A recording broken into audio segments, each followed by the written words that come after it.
En effet, j'ai fait cette vidéo pour parler à ceux qui estiment que les déclarations de Elim Bilobé sur une chaîne de télévision concernant M. Ernest Ouandjé sont inacceptables, insupportables, pas du tout hygiéniques pour un pays sérieux, pour un pays qui se veut un pays de paix, sinon un pays en pleine construction de la paix. Moi, je voudrais juste vous dire que M. Elim Bilobé a raison. En fait, il a raison de dire ce qu'il dit dans ce pays parce qu'il sait qu'on ne lui fera rien.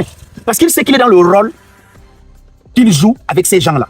Moi, souvent, quand je vais me permettre de dire que, en réalité, les gens comme Elim Bilobé ne font que les choses qui leur ont été recommandées, on va dire que, oh, tu as quel argument pour dire ça? Parce que j'ai toujours dit que nous sommes dans un pays qui est réglementé. Nous sommes dans un pays avec les lois. Nous sommes dans un pays avec une éducation civique. En fait, nous sommes dans un pays qui est dirigé en réalité, même si on a souvent l'impression que bon voilà. Et si les dirigeants du pays, après une telle déclaration, c'est-à-dire que c'est vous-même qui dirigez le pays, qui avez pris sur vous de dire que Ernest Ouandjé n'est pas un maquisard comme il était appelé par le passé. Il n'est pas un bandit, il n'est pas un brigand, mais il est un nationaliste. Il est, comment est-ce qu'on a dit ça? Comment est-ce qu'on dit ça? Il est un combattant de la liberté. Parce que l'histoire nous raconte que ce sont eux qui ont lutté pour qu'on ait le semblant de liberté. Si vous voulez, ce qu'on appelle plus ou moins indépendance dans notre pays. Ce sont eux qui ont lutté. Et d'ailleurs, l'histoire raconte que c'est parce que l'indépendance n'était pas totale que Ernest Ouandjé a continué le combat après 1960.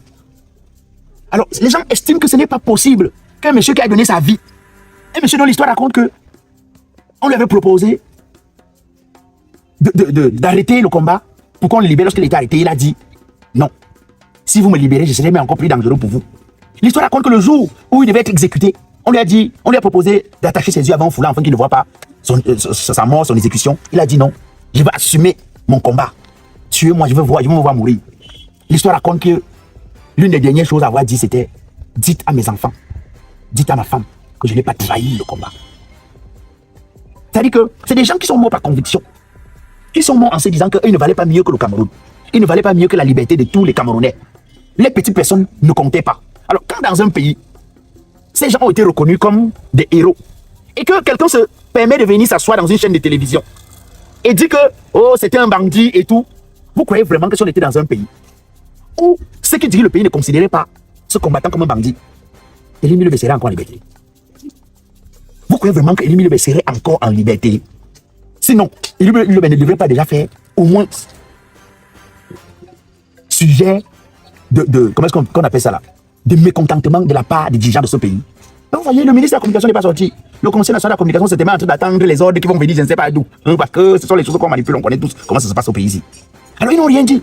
Aucun ministre ne s'est levé pour dire que non, nous ne sommes pas d'accord. Nous sommes contre ce genre de déclarations. Aucune personnalité. Le président de la République même n'est pas sorti pour dire que merde. On a reconnu les gens comme les héros. Et toi, tu te permets de dire qu'ils sont quoi? Si je vous dis que Elim Bilobé a raison de dire ça, c'est qu'en fait, il joue un jeu.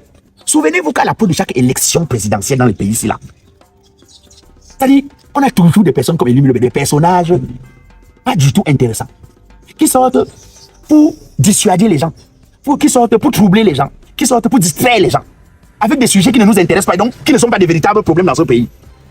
Elim Bilobé est dans la construction de ce qu'on construit à chaque approche d'une élection. Pendant que nous sommes proches d'une élection importante, où il va falloir que ceux qui sont au pouvoir depuis des années nous fassent le bilan de leur travail. Pendant que nous sommes à la première élection où les opposants doivent pouvoir montrer qu'ils ont une alternative à proposer au peuple camerounais, ils ont quelque chose à proposer au peuple camerounais.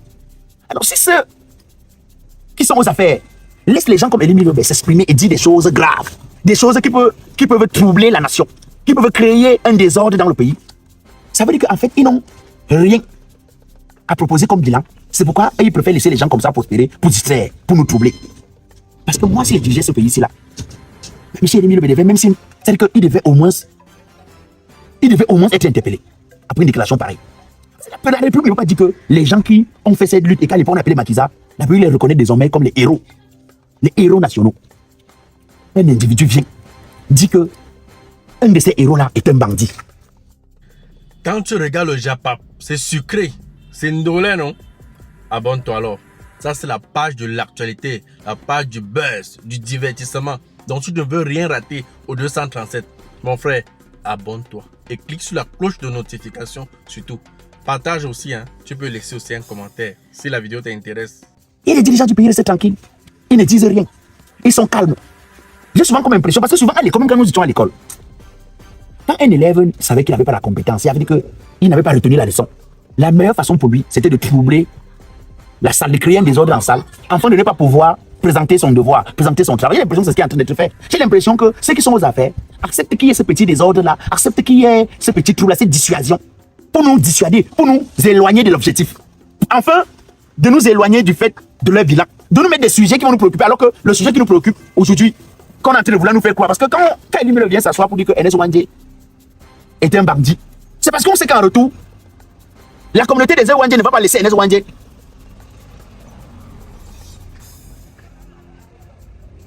En effet, lorsqu'on dit que, en effet, lorsque Elimilo vient dire que NS Wandje est un bandit, et que les autorités ne disent rien ou ne font rien, c'est parce que ces autorités-là savent que la communauté des NS Wandje ne va pas laisser que la mémoire des NS Wandje soit profanée. Et donc, on va ramener là un système de tribalisme pour dire que vous voyez, non, ce sont ces frères qui défendent.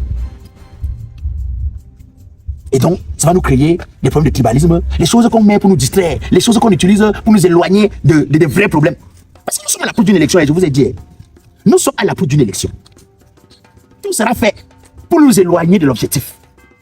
Un Camerounais sérieux, lucide, un Camerounais honnête a une seule chose à faire. Sinon deux. La première des choses, c'est de se retourner vers le pouvoir et demander au pouvoir après 43 ans. Est-ce que vous êtes fiers de ce que vous avez fait de ce pays?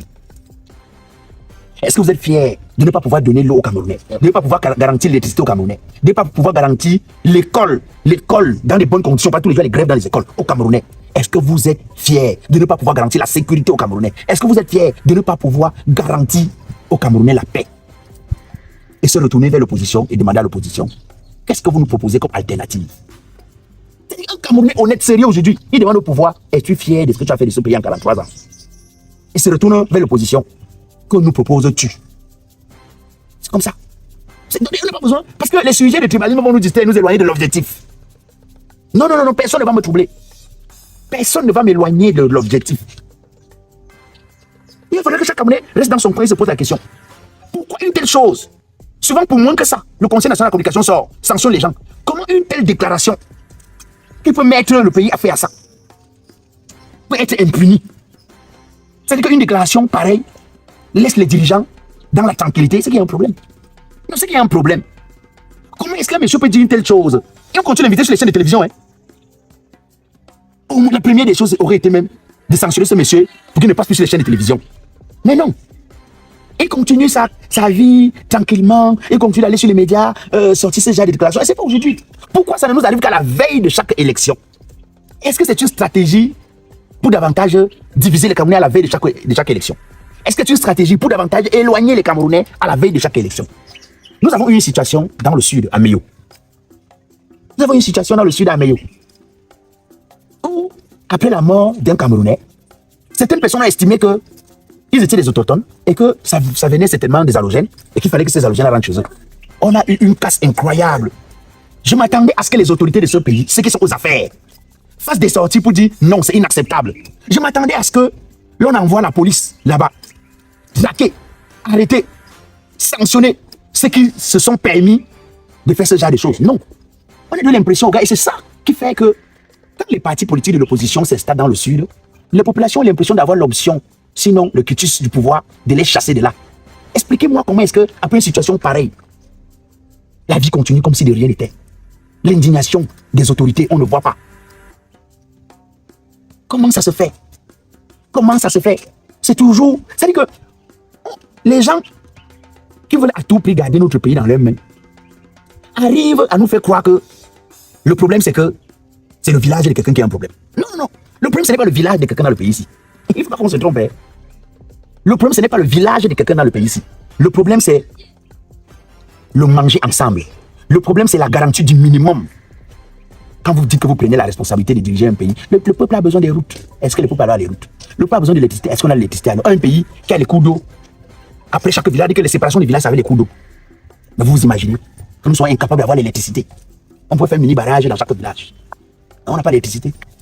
Est-ce que c'est un problème de moyens? C'est un problème de volonté ou c'est la méchanceté? J'ai l'impression que c'est la méchanceté. J'ai l'impression que c'est la méchanceté. Donc on va nous éloigner. Je t'ai dit qu'on va utiliser les gens comme Elimilo Bert pour nous éloigner, pour nous pousser à faire des débats sur des choses qui ne sont pas utiles. Les gars, nous devons rester objectifs. Fuck off. Moi, j'ai souffert. Je suis né, j'ai trouvé le système-ci. J'ai souffert dedans. Les gens m'ont raconté les souffrances avant moi. Est-ce que nous devons laisser la même souffrance à nos enfants? C'est la question. Est-ce que nous devons accepter que le futur, les gens qui arrivent après nous là, parce que nous-mêmes là, nous sommes comme là, on est encore jeunes, on est à vieillir, on ne sait même plus. Est-ce que nous devons accepter que ceux qui vont venir là, que nos enfants nous accouchons, qu'ils viennent aussi hériter la même souffrance? Je crois que s'il y a un seul combat à faire, s'il y a une seule lutte à faire, c'est de lutter d'avoir un Cameroun prospère, d'avoir un Cameroun bien, vivable, un Cameroun où les énergies sont libérées, un Cameroun où il y a des opportunités, un Cameroun lorsque quelqu'un se forme à un métier, il peut travailler. Un Cameroun où on ne laisse pas la tolérance administrative parce qu'on veut conserver à tout prix le pouvoir. C'est-à-dire qu'on dit que non, mais il peut vendre sur la route, non, il peut vendre sur le trottoir, non, il peut vendre sur la chaussée, non, mais à condition qu'il nous laisse où nous sommes, qu'il nous laisse dans notre pouvoir, qu'il nous laisse au pouvoir, non. On voudrait un Cameroun où les Camerounais seront libres, auront les moyens, n'auront pas peur de faire un choix.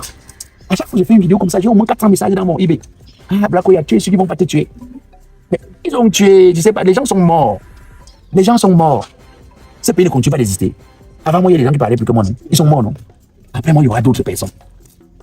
Donc, c'est-à-dire que si les gens arrivent à avoir peur lorsque tu ouvres ta bouche dans ce pays, il y a un problème. Après, on dit qu'il y a la liberté. Non, il a dit qu'il n'y a pas la liberté d'expression dans ce pays. Il y a la liberté de bavarder. Le bavardage, c'est comme le bruit. On entend pas ce que tu dis. Mais quand tu parles dans un pays, c'est ça. Donc, M. Elimbi Lobé, depuis des années, au lieu qu'il s'attaque à un problème foncier qui est sérieux, parce que le problème foncier touche tous les Camerounais, il s'attaque à une communauté au Bamileke. Et on le laisse circuler en paix, personne ne l'interpelle, personne ne lui dit rien. Il vient maintenant parler des ONG, ça vous surprend comment? Mais il est toujours dans la continuité de ce qu'il a commencé depuis. C'est une continuité. Le gars a un travail qu'il a commencé depuis. Et vous savez souvent quand on vous confie un travail, si vous ne le faites pas, si vous touchez, vous tapez comme ça ne donne pas, on vous dit non, tapez encore plus fort. Vous savez très bien qu'en touchant Ernest Ouandjé, ça allait, même si c'est comment, susciter l'attention des Camerounais. Ça allait pousser tous les Camerounais à intervenir, à réagir. Parce que souvent, lorsqu'il parlait seulement de Kamto, il parlait seulement de Bamileke, bon, c'est vague. Il parle de Kamto, on dit, ah, c'est un homme politique. Si vous êtes sur le champ politique, on vous laisse. Mais il sait qu'en parlant d'Ernest Ouandjé, ça va pousser tout le monde à parler.